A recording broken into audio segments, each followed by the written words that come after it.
have you listening here on a Friday. Let's get it out of the way as we always do. We've got a lineup change in here today. Yeah.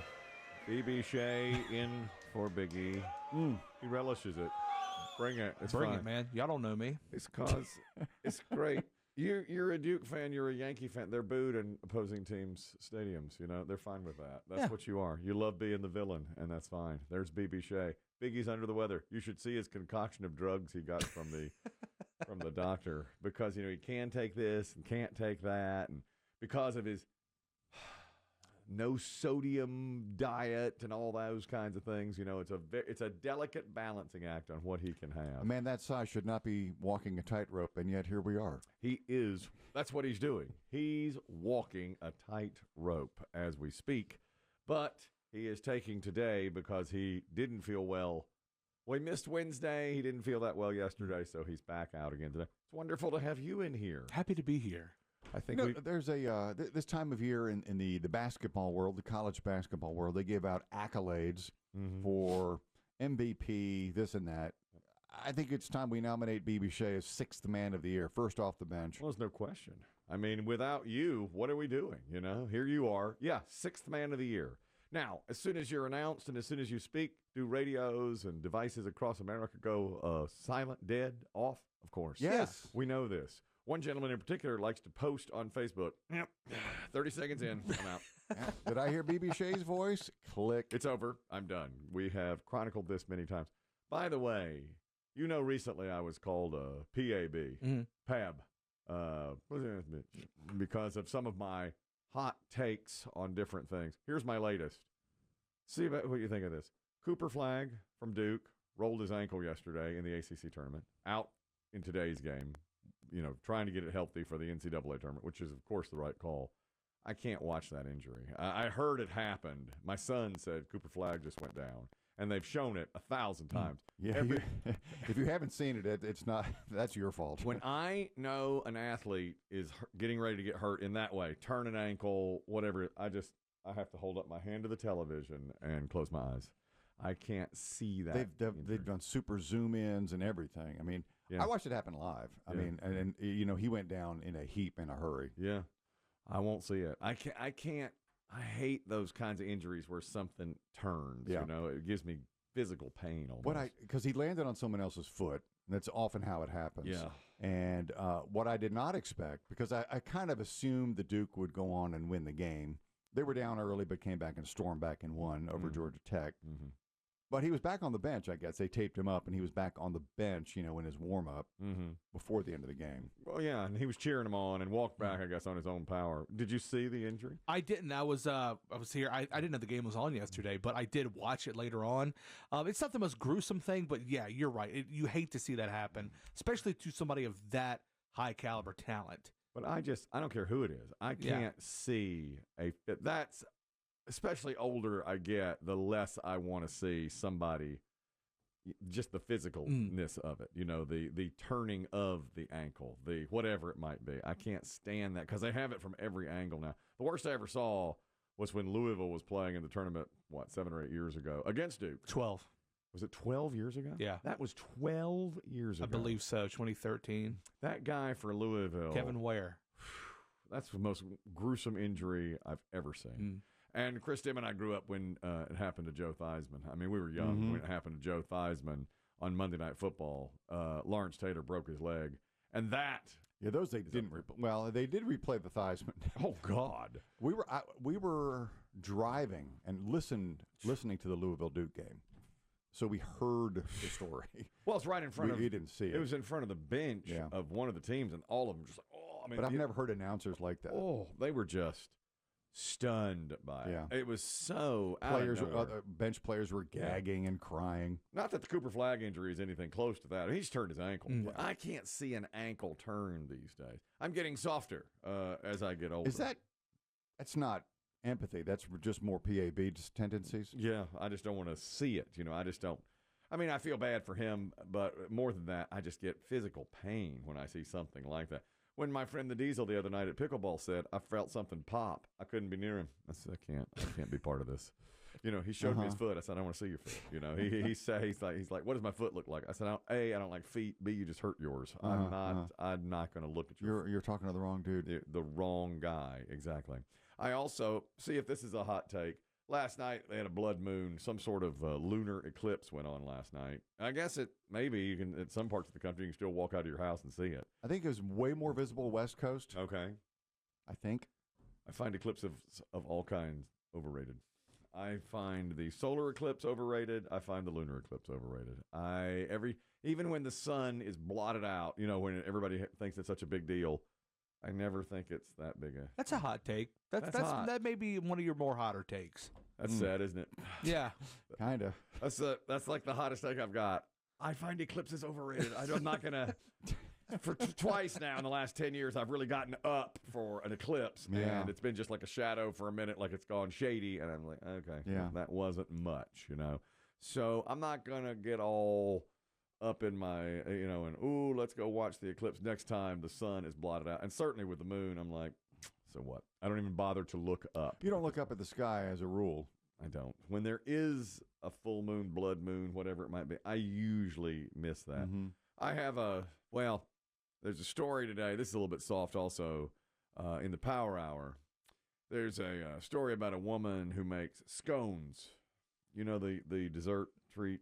Yeah. I rarely have a scone. It's often a breakfast thing. All right. Yeah.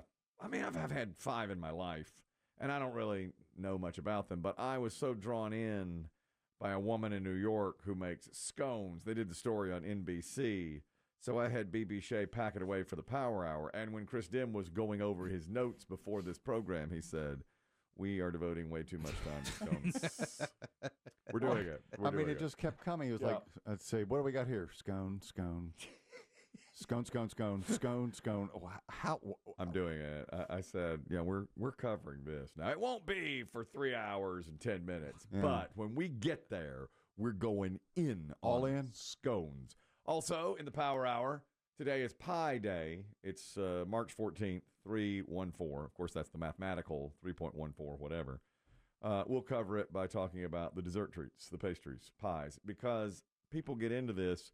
The like pizza places and bakeries give away deals for Pie Day. Favorite pie, BB Shea? Just chocolate chess pie. Sorry, chocolate chess pie from our place. I love that place. Mm-hmm. Yeah. You and I eat 3 or 4 slices of chocolate chess pie. That's our place. Mm-hmm. I'm not going to mention it. I don't want anybody. It's special. It's special to us. We have an update, too, on the Texas Rangers caps. This is Sports Dirt. If you missed it yesterday, Major League Baseball for spring training is doing a series of caps where, for instance, they would write the word Yankees across the cap with an NY sort of in the middle of it, breaking up the word Yankees, the logo of the cap. They combine the logos with the front of the jersey team name. I think every year they try to come up with something new so people will buy it. So for spring training this year, I think they call them overlay or overlap. Okay, all right. So the Cardinals would have the word Cardinals, the logo from the jersey over top, and then that STL in the middle of it, where you probably wouldn't even see all the word Cardinals, but it's a mix. Exactly. On the hat. So Texas, if the Rangers, their logo is a block T, and across their jersey is the word Texas.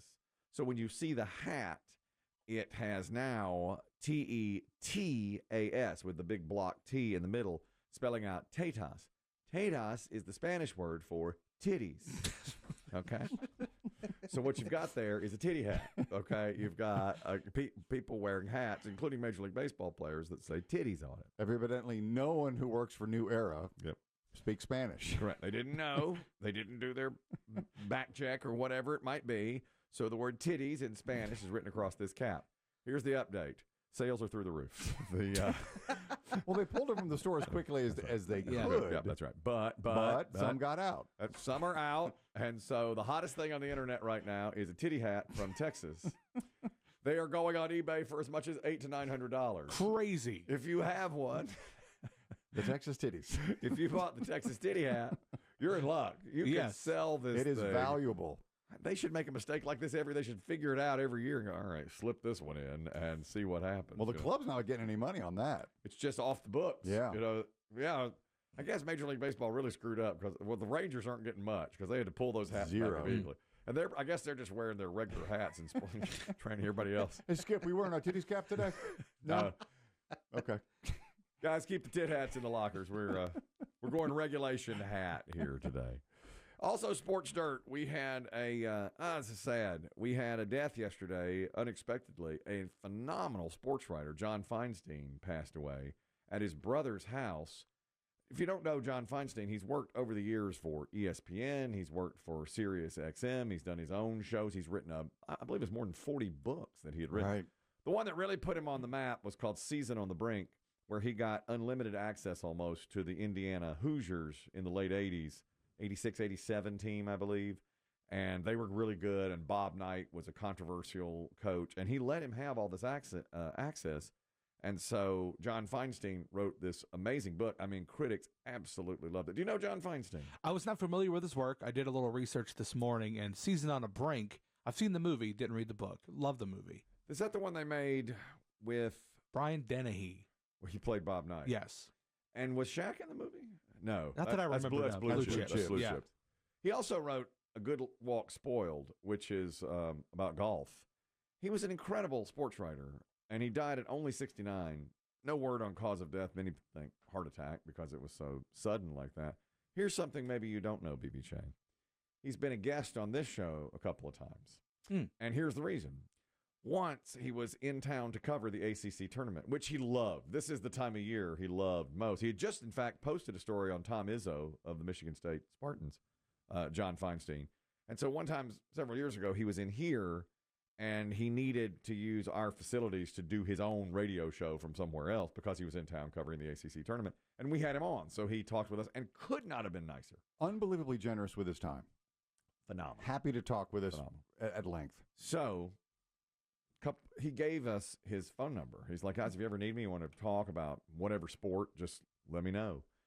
Couldn't have been more gracious. So a few years later, he wrote a book on Jim Valvano, Mike Krzyzewski, and Dean Smith and their relationship in ACC basketball. So I saw this was coming out on a Sunday afternoon, and I thought we should get John Feinstein back on via the phone and talk to him about the book. Now, this is like Sunday at noon. I just see the book's coming out. So I text John Feinstein, noted author, and say, hey, do you remember us? We'd love to interview you about the new book you've written about Dean Smith and Jim Valvano and Mike Krzyzewski. Of course, giants in college basketball for a time. And he texted me back and said, yeah, but the only day I've got is tomorrow, being Monday. And I said, perfect. We'll have you on, 8 a.m. Let's have you on. So he calls me and he says, okay, great. Really looking forward to being on. And he goes, you'll have time to read the book before the interview. Now, this is Sunday at 4 p.m. The interview is the next day at 8 a.m. I said, of course I will. Okay. I said, absolutely. I'll read the book before the interview because he wants you to be prepared. I guess he doesn't know the background of this show. No, despite spending time with it, he didn't realize. He didn't realize. So we decide to interview him the next day at 8 o'clock, and I hung up the phone and raced. Honey, I need my pants. To Barnes & Noble. I put my pants on, and I raced to Barnes & Noble, find the book, buy the book, race back home, start reading the book, 5 o'clock. This is a 400-page book on Mike Krzyzewski, Jim Valvano, and Dean Smith. 3 legendary coaches. Read. I mean, Take note. I stay up until 2 a.m. All right, I'm up all night reading this manuscript from John Feinstein, the great author, because I didn't want to disappoint him. He was that lofty. He was so knowledgeable. Right, he's that big of a name and that big of a guy, so we wanted to be prepared.